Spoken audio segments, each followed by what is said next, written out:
Hey guys, welcome back to Think Diffusion channel. Today I'm here joined by Bohdan. Hi Bohdan. Hi.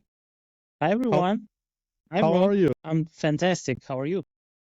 Great as well. Well, it's a big week for you. You just published your game on Steam. I don't think it's available yet, right? Yeah. And today you're gonna show us some of the artwork you actually made with Stable Diffusion using negative space. And you're Yes. also going to show us how the game looks, some of the sneak peeks, right?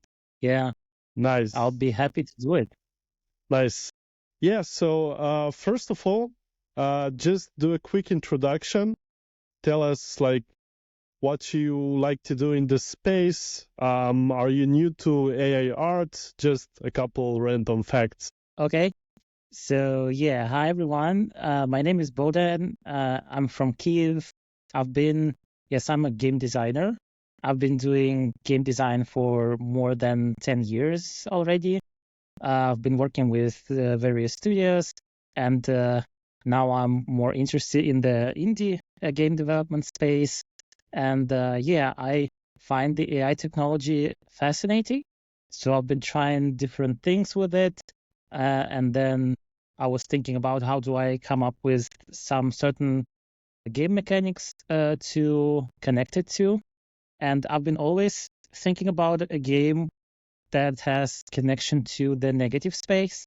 So the negative space is a mechanic where you sort of see a picture, but you kind of see another picture in it. And I was always thinking about that this could be a fine idea, but in the traditional art, it would be very hard to paint, very hard to generate. Whereas like AI gives a lot more possibilities for creators like me to essentially create the game. So I'm happy to show it for you. Nice. So if I understand correctly, you had the idea about negative space before discovering that can be possible with AI. Yes. Nice. Okay. Awesome. Yeah, if you can share the screen and show us how the game looks, some screenshots, give us some sneak peeks. Okay, here we go. So yeah, the game is pretty much on Steam. Do you see it now? Yes, I can see the screen. Yeah, so the game is called Shop Crush. So it's a game about essentially it's like an economic management simulator. So you have a shop and you manage it, and you have different clients that come up to your shop, and all of the clients are they have certain traits as a buyers. So one buyer could be very, let's say, they like discounted products. One buyer could be like maybe like a criminal, for example, like a mafia buyer, and they may suggest some sneaky things to do with the shop.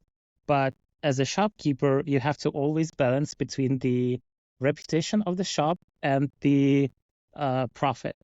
So let's take a look quickly to the game, how it looks. So yeah, pretty much as I said, you have the buyers. The game is encounter based, so you need to complete encounters. You have lots of different characters. All of the characters, they have like different skins, and then yeah, there you go. We see the negative space. So the game is pretty much uh, the story of the game, I'd say, is pretty much built on it. So I actually incorporated it into the title as well. And like the role of the negative space in the game is kind of like almost like a hidden object game.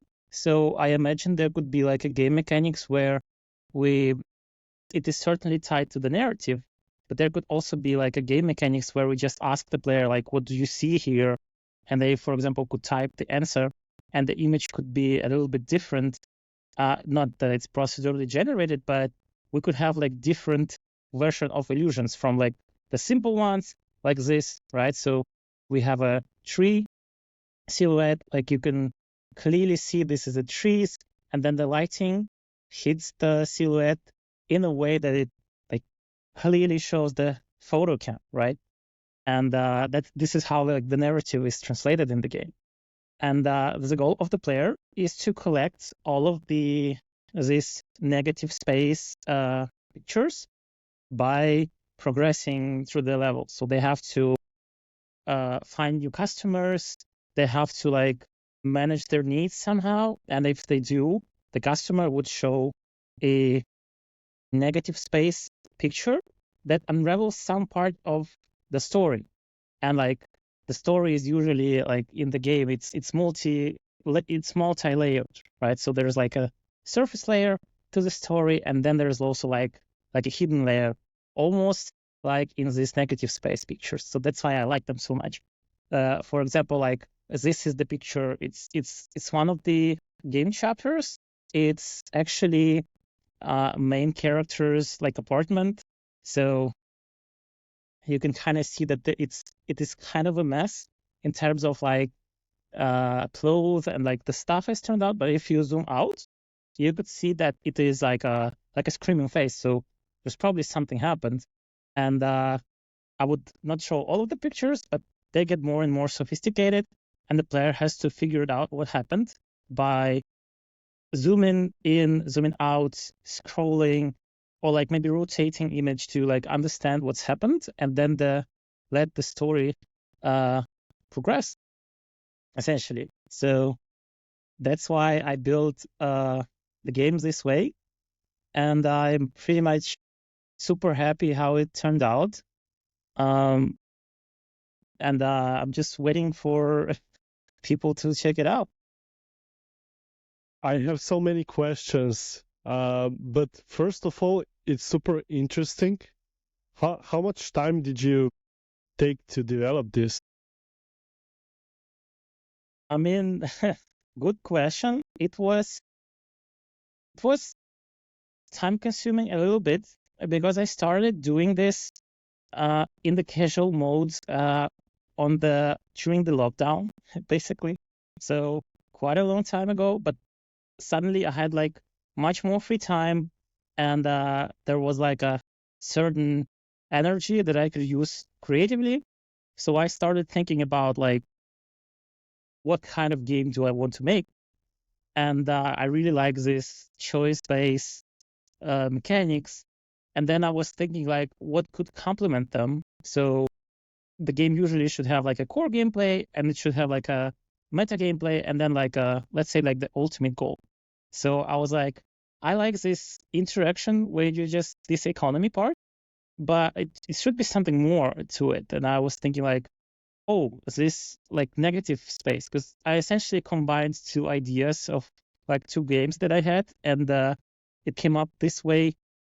And then I wrote the story of the game, which turned out to be a very exciting thing to write, having this creative output. So you did everything yourself. Yes. Nice. Yeah, and basically development already started 3-4 years ago. Okay. Yeah, it makes sense now. So when you started, there wasn't like Stable Diffusion. You couldn't even create negative space with AI. Of course, there were some primitive examples and some like mini tools you could use, but yeah, it all makes sense now. Nice.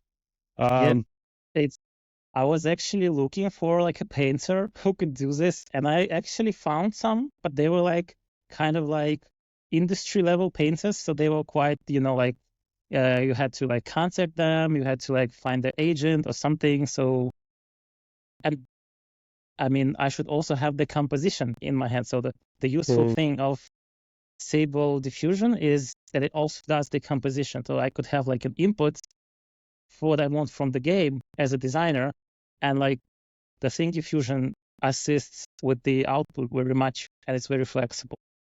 Awesome. Yeah. If you can, I would love to see it, how you make a picture. I had already prepared something for you. Well, so the game is kind of psychological, like a psychological thriller, hidden object / economy game. And I'd say we'll do more simple images So because I spent a lot of time also like refining them, so I would suggest we start with a little bit smaller, like a cat, or maybe like a hot dog, maybe like a guitar.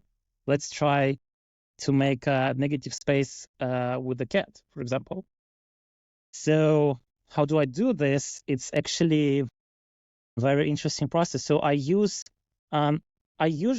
run now I run the fast machine, as you can see, A1111, and then I usually run not the fast, but like the most complex one, because the images themselves, they are usually like 2K resolution. I need like the bigger resolution for the image quality, so I need the bigger computing time. But I choose to run fast this time because it will generate the image faster.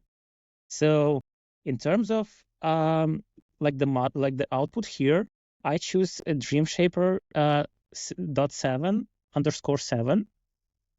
In the advanced machine, you could have Dreamshaper _8. It's even more preferable, but let's stick with the Dreamshaper _7. Then the first step, we have to create the background. So like how the model works, I use QR code monster model, and like how it works in my perception is I give it an output in text, like what do I want? For example, let's start with like a forest. I say forest, sunny, or fall, and I don't know, 4K masterpiece, to make it like a more picturesque scene. So let's go with the prompt. It would be something like forest, maybe that fall, maybe like autumn. Then it would be like sunny, and then it could also be 4K, for example. And let's type masterpiece. So it would make a masterpiece for us. Masterpiece.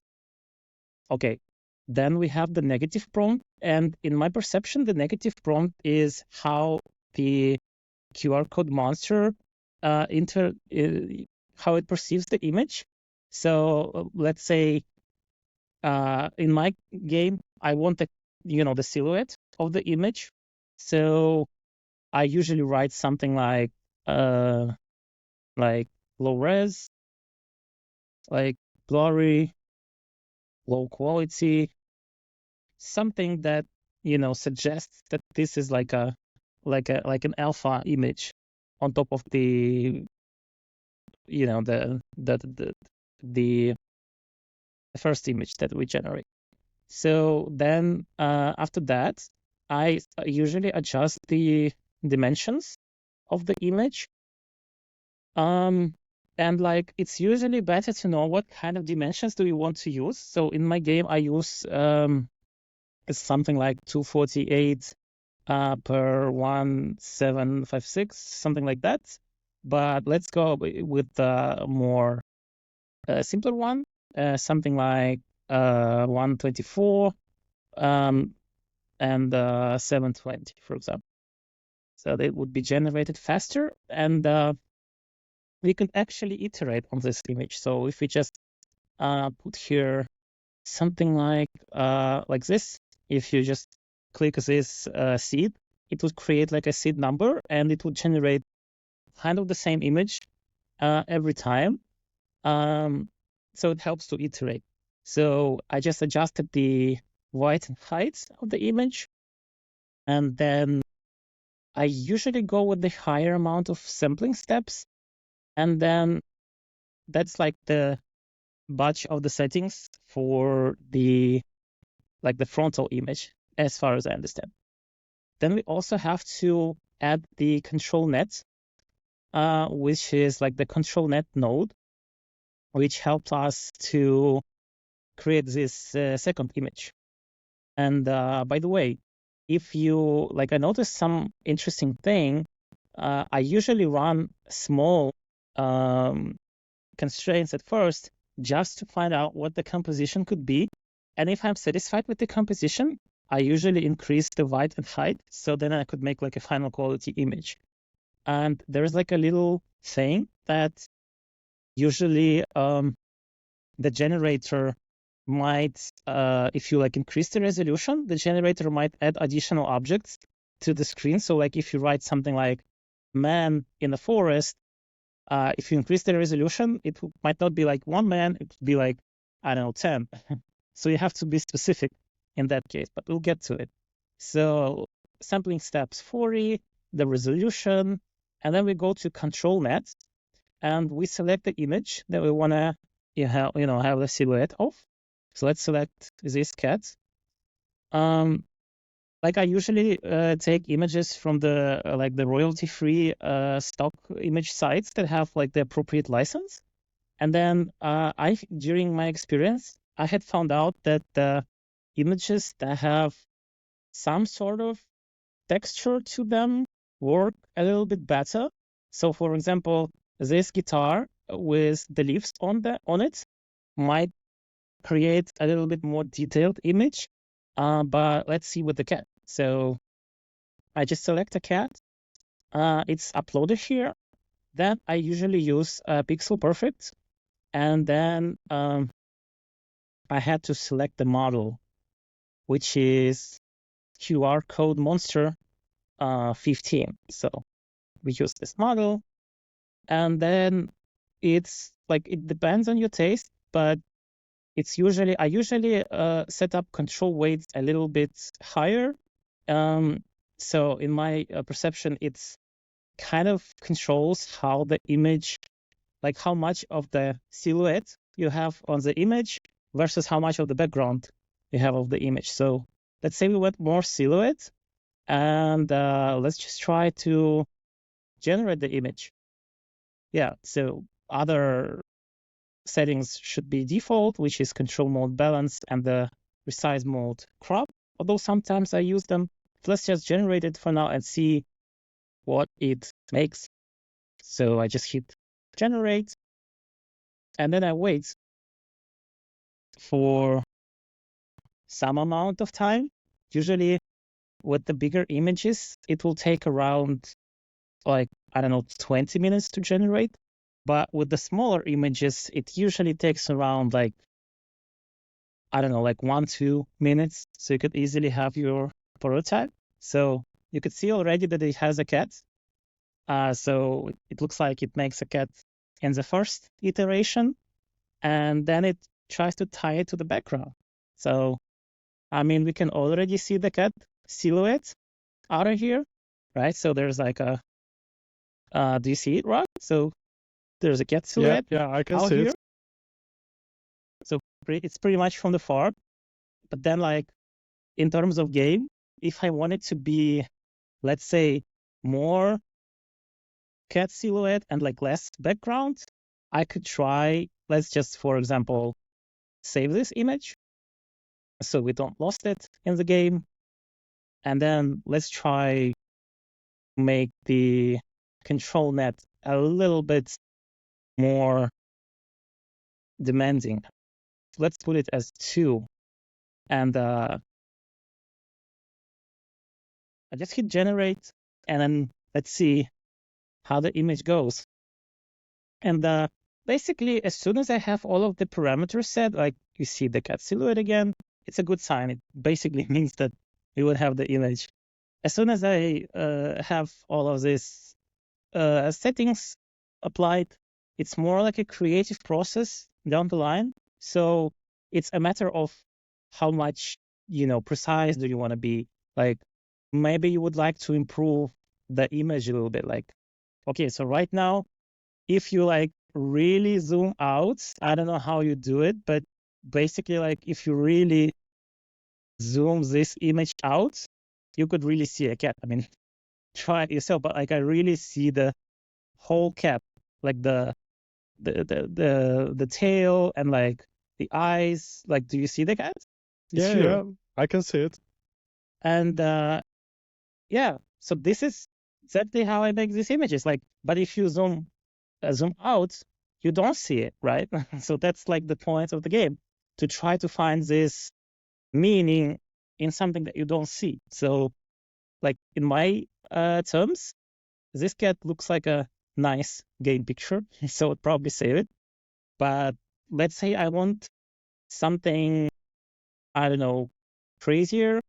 I might try to, for example, reduce the control weight actually, and just try to like trust the algorithm if it creates something interesting, and maybe I could just improve the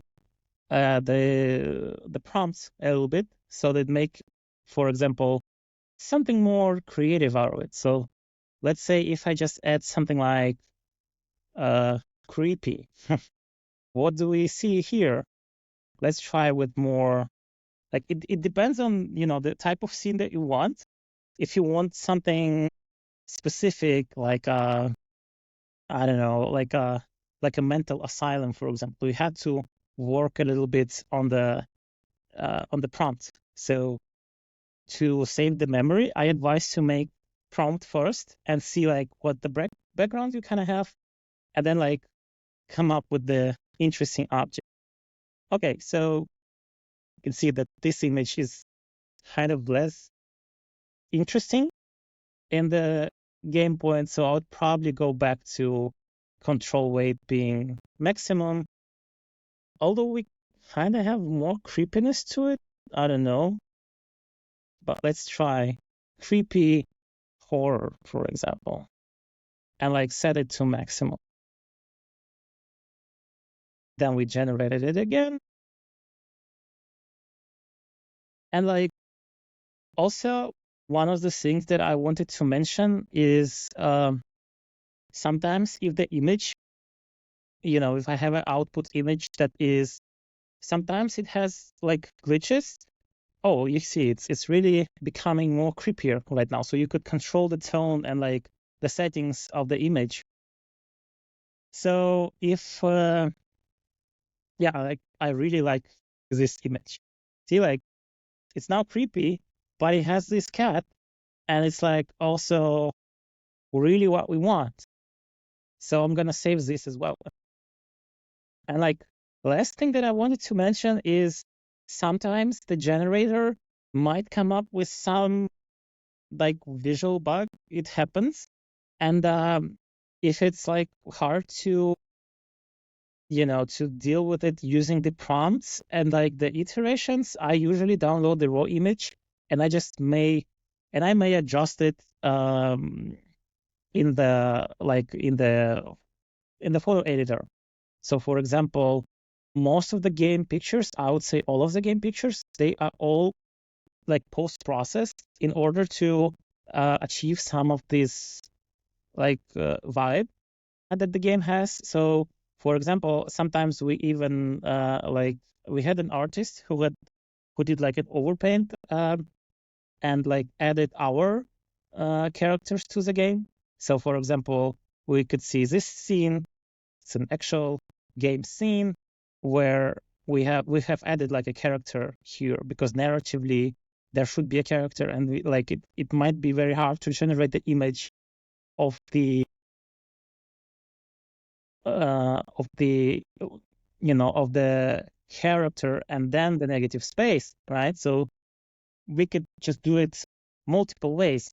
And then also, it's my recommendation. It's also very cool if we could just we could do it multiple times. So for example, we could just go and create. We could just, for example, remove the control net and like disable it and give a prompt for like a character. For example, we want like a detective with a hat, smoking cigar. I don't know how it's typed, but let's say it like this, probably without the C. So